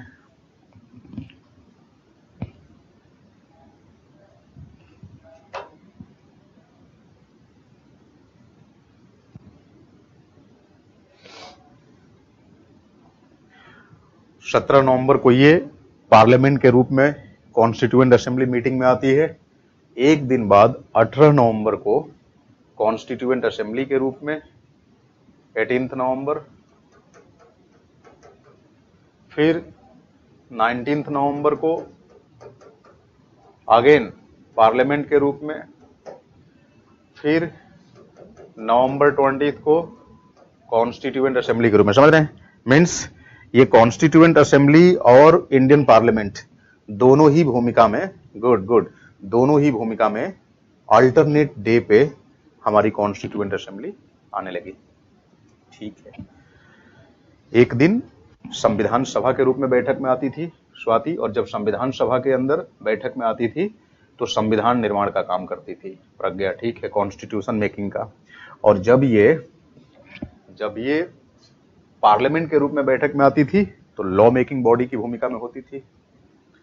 रनिंग नोट्स केवल बोर्ड वर्क आप साथ साथ करते चलिए, पीटी के लिए आपको पर्याप्त मसाला मिल जाएगा। इससे इधर उधर भटकने की जरूरत नहीं पड़ेगी। एक्स्ट्रा आप यही कर सकते हैं कि पिछले 6 to 7 इयर्स के क्वेश्चंस जो पॉलिटी के अंदर एमपीपीएससी में पूछे गए हैं उनकी प्रैक्टिस कर डालिए। इसके अलावा कुछ नहीं करना है। Great, look. अब देखो हमारी कॉन्स्टिट्यूएंट असेंबली काम करना कब से शुरू की बताओ? दिसंबर 9, 1946। याद रहेगा आपको? हाँ, अल्टरनेट डेज पे, क्योंकि अब इसे दोहरी भूमिका निभानी थी ना, एक तरफ कॉन्स्टिट्यूशन मेकिंग का और दूसरी तरफ भारत की पार्लियामेंट का, क्योंकि गवर्नमेंट तो हमारी बन ही गई थी ना, इंटरिम गवर्नमेंट 15 अगस्त को। तो गवर्नमेंट लॉ मेकिंग तो करेगी ना। लॉ मेकिंग कैसे करेगी? उस समय कोई लोकसभा राज्यसभा तो थी नहीं, कॉन्स्टिट्यूएंट असेंबली ही थी। तो कॉन्स्टिट्यूएंट असेंबली ही प्रोविजनल पार्लियामेंट की भूमिका में आ गई। समझ रहे हो मेरी बात? और जब प्रोविजनल पार्लियामेंट की बैठक होती थी तो इसकी अध्यक्षता कौन करता था? जीवी मावलंकर, गणेश वासुदेव मावलंकर। ठीक है, तो 17 नवंबर ऑनवर्ड्स हमारी कॉन्स्टिट्यूएंट असेंबली अल्टरनेट बेसिस पे पार्लियामेंट और कॉन्स्टिट्यूएंट असेंबली दोनों का रोल प्ले करने लगी। जब कॉन्स्टिट्यूशन मेकिंग का काम करती थी तो इसे बोला गया constituent assembly. Okay, at that time it was presided over by doctor Rajendra Prasad, the chairperson of Constituent Assembly, the president of Constituent Assembly. And when it was getting indulged into law making, then it was presided over by G.V. Mavlankar, the first speaker of Lok Sabha. G.V. Mavlankar is considered to be the first speaker of Lok Sabha. हालांकि तब लोकसभा के रूप में हम इसको नहीं बोलते थे, क्योंकि कॉन्स्टिट्यूएंट असेंबली की बैठक सेंट्रल हॉल में होती थी आज की पार्लियामेंट के। और तब राज्यसभा का कंसेप्ट नहीं था, क्योंकि ये इंटरिम अरेंजमेंट था, टेम्पोररी अरेंजमेंट था। तो आप कह सकते हैं कि कॉन्स्टिट्यूएंट असेंबली ही टेम्पोररी पार्लियामेंट के रोल में आई, जिसको हम प्रोविजनल पार्लियामेंट कहते हैं। ठीक है, ये सिलसिला शुरू होता है। देखो 9 दिसंबर 1946 से लेकर नवंबर 16, 1947 हमारी कॉन्स्टिट्यूएंट असेंबली केवल व केवल सिंगल रोल परफॉर्म कर रही थी, सिंगल रोल। और ये कौन सा रोल था? As a constituent assembly. As a constituent assembly ये कौन सा काम कर रही थी? कॉन्स्टिट्यूशन मेकिंग का। समझ रहे हो? तब इसे कौन प्रिसाइड ओवर कर रहा था? Doctor Rajendra Prasad.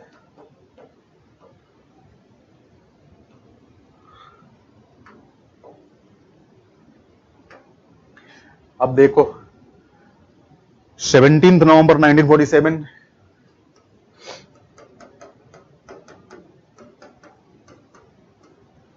To January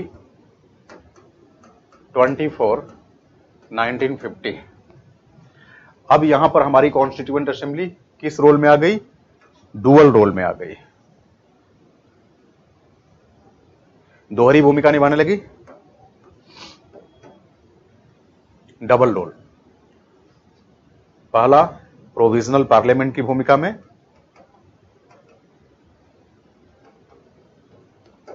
provisional parliament means temporary parliament, है ना, अस्थायी संसद। और दूसरा in the role of constituent assembly. और अल्टरनेट डेज पे ये दोनों भूमिकाओं का निर्वहन करती थी, अल्टरनेट डेज, अल्टरनेट डेज। जब ये प्रोविजनल पार्लियामेंट की भूमिका में होती थी तो इसका काम क्या था? Law making, law making. तब इसे प्रिसाइड ओवर कौन करता था? जीवी मावलंकर। अगले दिन जब ये कॉन्स्टिट्यूएंट असेंबली के रूप में बैठक में आती थी तो इसका काम क्या था? Constitution making, not law making, rather constitution making. And at that time it was presided over by the president of the constituent assembly, that is doctor Rajendra Prasad. उम्मीद करता हूं ये चीजें एकदम क्लियर हो रही होगी, आपको कोई कंफ्यूजन नहीं होगा।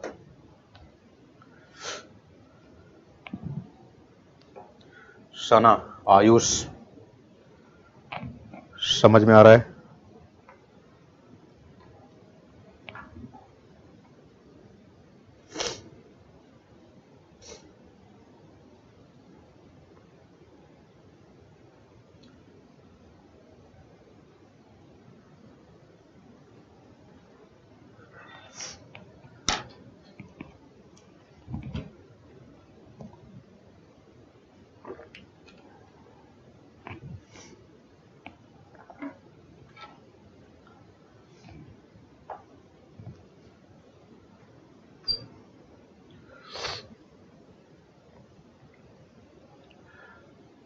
अब देखो दो फेज हमने देख लिया है। साइड हट जाऊं, लो हट गया।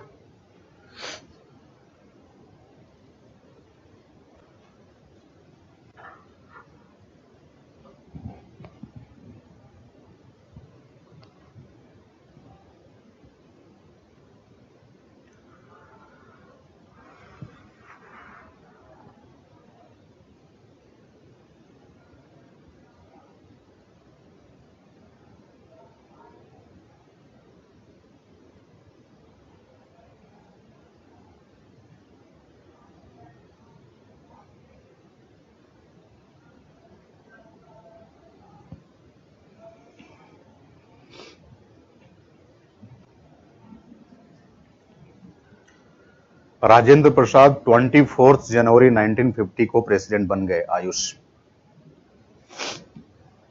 देखो, कॉन्स्टिट्यूएंट असेंबली के अंदर हमने दो फेज देखे, 9 दिसंबर 1946 टू 16 नवंबर 1947, है ना।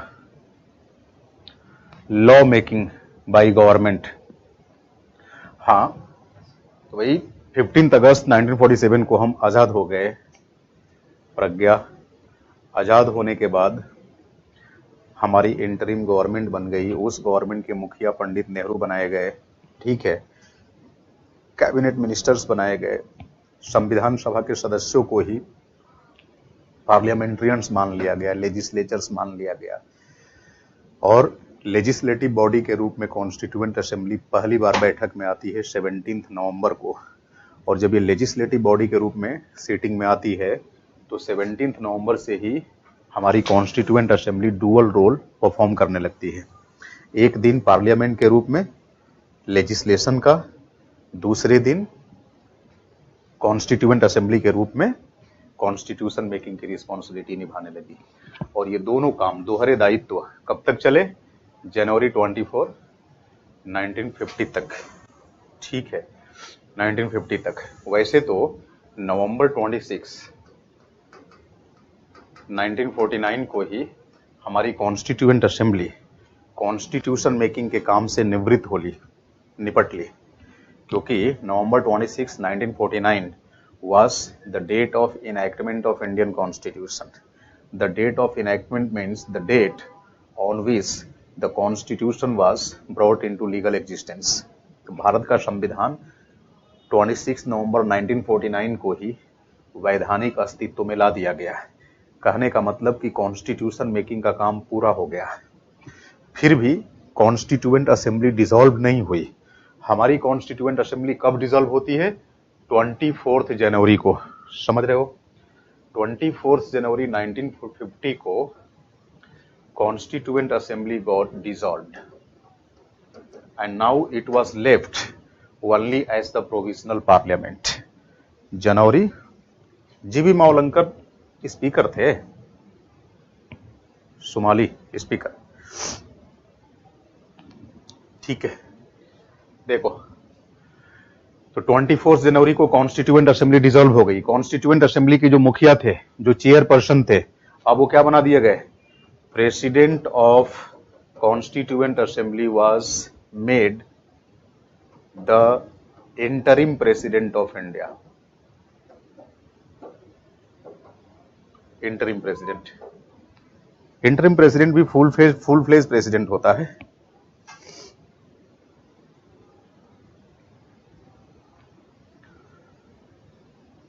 बी आर अम्बेडकर भी तो थे चेयरमैन। वो कब से कब तक रहे? किसके चेयरमैन?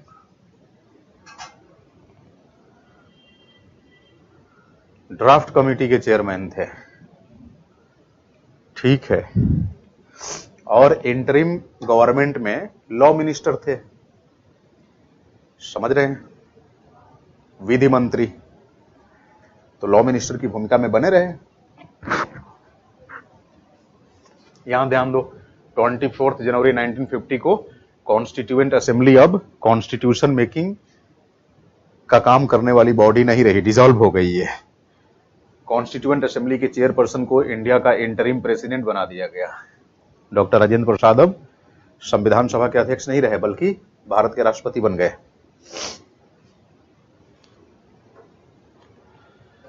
लेकिन इसका मतलब यह नहीं कि कॉन्स्टिट्यूएंट असेंबली प्रोविजनल पार्लियामेंट की भूमिका से बाहर निकल गई।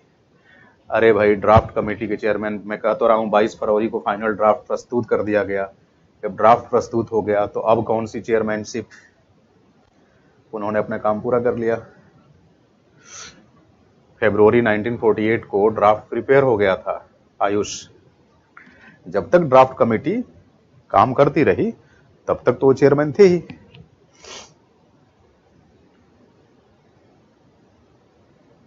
प्रोविजनल पार्लियामेंट, प्रोविंशियल नहीं आदित्य। प्रोविजनल का मतलब होता है टेम्पोररी। देखो, तो मुझे जुकाम परेशान कर रही है।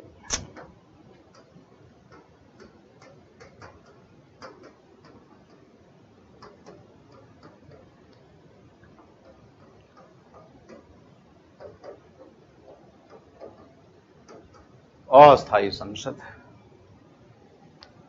ये तब तक होती है जब तक तय व्यवस्था के अनुसार परमानेंट पार्लियामेंट का गठन नहीं हो जाता। भाई, परमानेंट पार्लियामेंट तो हमारी गठित हुई 1952 में ना, जब इलेक्शन हुआ, आम चुनाव हुआ लोकसभा का। ठीक है, अब देखो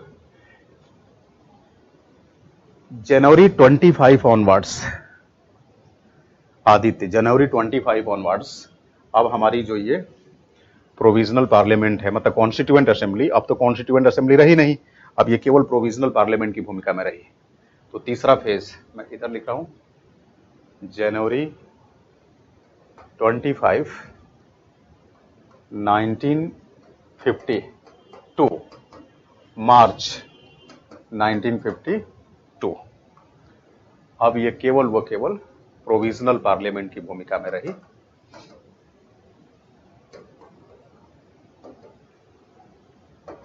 प्रोविजनल पार्लियामेंट ठीक है, यहां तक क्लियर है। तो इस तरीके से हमारी संविधान सभा ने संविधान निर्माण के कार्य को अंजाम दिया।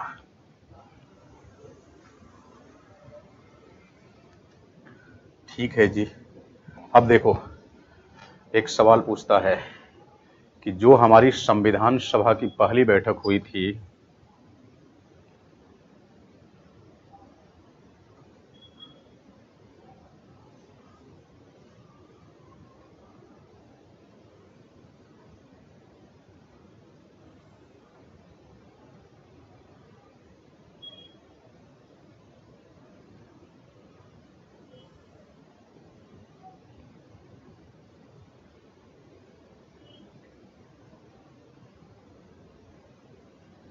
The first meeting of the Constituent Assembly of India was held on December 9, 1946। ध्यान देना, इस मीटिंग को कुल 211 लोगों ने अटेंड किया।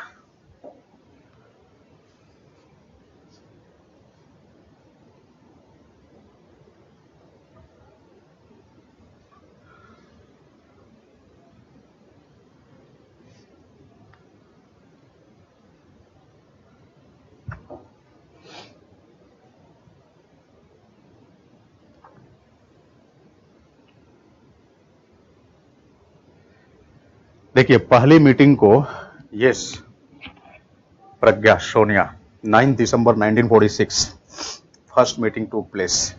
It was presided over by interim president whose name was Dr. Sachidanand Sinha। ठीक है। This meeting of Constituent Assembly of India was attended by how many members? 211 members। 211 members। ठीक है, अटेंडेड बाय 211 मेंबर्स। बट ध्यान रखना है, पहली meeting के समापन के दौरान सिग्नेचर करके अपनी उपस्थिति दर्ज कराने वालों की संख्या थी 207।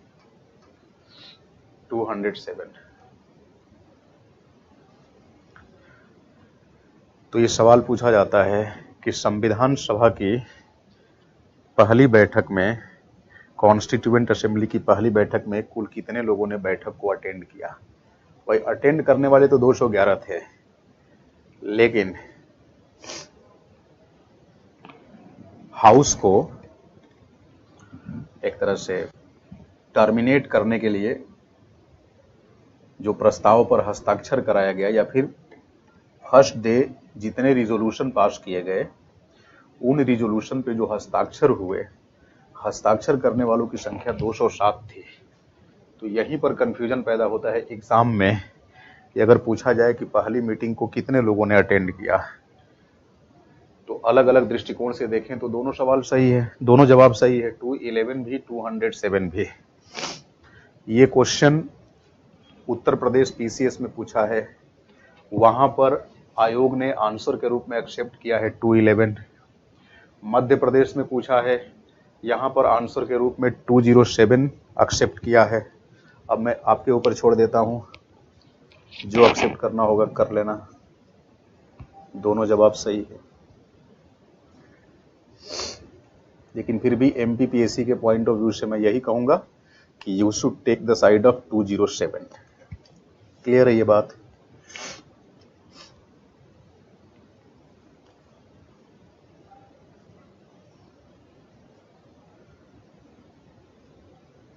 बिल्कुल बिल्कुल सही लिखा आपने प्रज्ञा।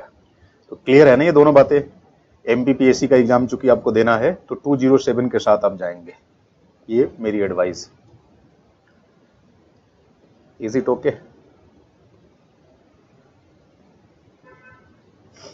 अगर मान लो 207 ऑप्शन में नहीं दिया है, ऑप्शन 211 दिया है, तो 211 को एक्सेप्ट कर लेना। बहुत अच्छा।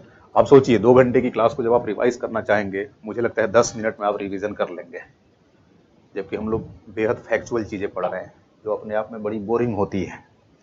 बट मेरी कोशिश है कि परीक्षोपयोगी दृष्टिकोण से जितने ही तथ्य महत्वपूर्ण है वो आप तक मैं सफलतापूर्वक पहुंचा सकूं। और चूंकि आपको एग्जाम देनी है गंभीरता से, तो हर हाल में आपको तो पढ़ना ही पड़ेगा। दोनों हो तो 207 के साथ जाना, ठीक है।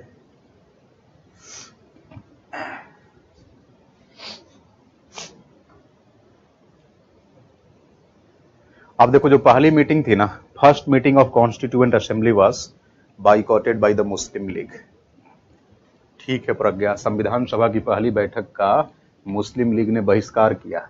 और आपको बताऊं, पहली बैठक तो देसी रियासतों ने भी बहिष्कार किया था पहली बैठक का, क्योंकि जो हमारे रियासत प्रमुख थे उनको ये डाइजेस्ट नहीं हो रहा था कि हिंदुस्तान एक ऐसे संविधान का निर्माण करने जा रहा है जहां आम जनता का शासन होगा। तो ये उन्हें पसंद नहीं आ रहा था। इंडिया के अंदर हो रहे डेवलपमेंट को हमारे देसी राजवाड़े पसंद नहीं कर रहे थे। बाद में सरदार पटेल और दूसरे लोगों ने उन्हें रास्ते पर लाया कि इज्जत से संविधान निर्माण में सहयोग दो, नहीं तो ठीक नहीं होगा। धीरे धीरे सहयोग करने लगे, सदस्य संख्या बढ़ने लगी, अटेंडेंस सुधरने लगी संविधान सभा की। नहीं तो शुरुआत में सोचिए, 389 सदस्यीय संविधान सभा में 207 या 211 सदस्य का होना, आपको नहीं लगता 73 तो चलो रिड्यूस कर दो मुस्लिम लीग का, लेकिन लगभग इतने ही देसी रियासत वाले नदारद थे। तो कोई कोऑपरेट नहीं कर रहा था, धीरे धीरे कोऑपरेट करने लगे। ठीक है, तो इस तरीके से हम लोगों ने मेकिंग ऑफ इंडियन कॉन्स्टिट्यूशन, देख रहे हैं, डायमेंशन 1 के अंदर मेकिंग ऑफ इंडियन कॉन्स्टिट्यूशन आपको समझाने का प्रयास किया। अब नया टॉपिक सोच रहा हूं आज शुरू ना करूं, कल की क्लास में हम लोग the introduction to the constitution of India पढ़ेंगे, और इसके तुरंत बाद different historical landmarks of Indian constitution, जिसमें government of India act of 1919 and government of India act of 1935 पढ़ेंगे।